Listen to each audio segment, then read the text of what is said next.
بسم الله الرحمن الرحیم. د پانګونې لپاره شپږ اساسي قوانین.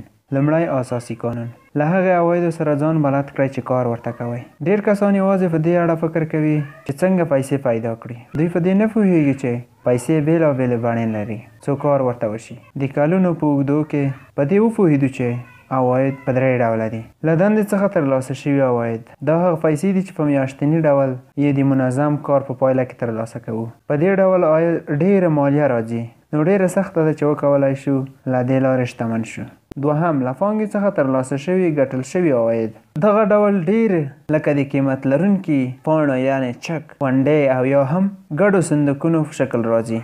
له شتمنۍ څخه ترلاسه شوي عواید. دغه ډول عواید پخوانیو جایدادونو او نورو توکو د پلورلو په پایله کې ترلاسه کیږي. په دې پیسو باندې ډېره لږه مالیه راځي، خو ګټه یې بیا ډېره وي. د شتمنۍ لپاره تر ټولو ښه او اسانه لاره ده. شتمن پلار به ویل که غواړئ شتمن شئ نو له شتمنۍ څخه په لاسته راتلونکي عوایدو باندې تمرکز وکړئ. دویم اساسي قانون: معمولي عواید مو له شتمنۍ څخه په لاسته راغلي عوایدو بدل کړئ. ډېر کسان خپل ژوند په معمولي عوایدو باندې پیلوي، لکه یو کارکوونکی. د عایدو درک او له شتمنۍ څخه په راغلو عوایدو باندې د معمولي عوایدو بدلول شتمنۍ ته غځېدلې لاره ده.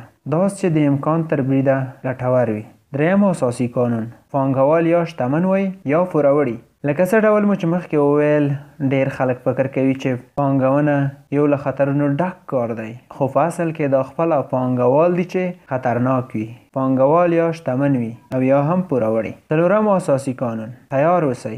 ډېر کسان هڅه کوي چې د وخت د پیښو وړاندوینه وکړي، خو یو رښتینی او اصلي پانګوال په هر ډول شرایطو کې خپل کار ته دوام ورکوي. پلار به مې ویل که په اضافي زده کړو، تجربې او یا هم پیسو باندې نه وي سنبال شوی، نو ښه فرصتونه هم له لاسه ورکولی شي. شتمن پلار به ویل مهمه دا نه ده چې د پیښو وړاندوینه وکړل شي، بلکې مهمه دا ده چې پر هغه څه تمرکز وکړو چې غواړو د کیدونکو پیښو په اړه دي. حواس راټول کړئ او له فرصت څخه ګټه واخلئ.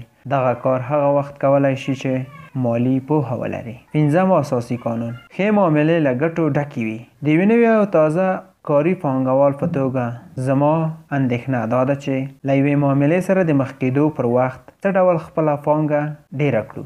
شتمن پلار به ویل چې دنده مې باید دا وي چې اصلي تمرکز باید پر مخکې پرتو فرصتونو باندې وکړم، نو ښه ورته آماده او تیار وم. مطلب یې دا و چې بیا د پیسو ګټل اسانه دي. اصلي خبره د فرصت پیدا کول او له فرصت څخه سمه ګټه اخیستل دي.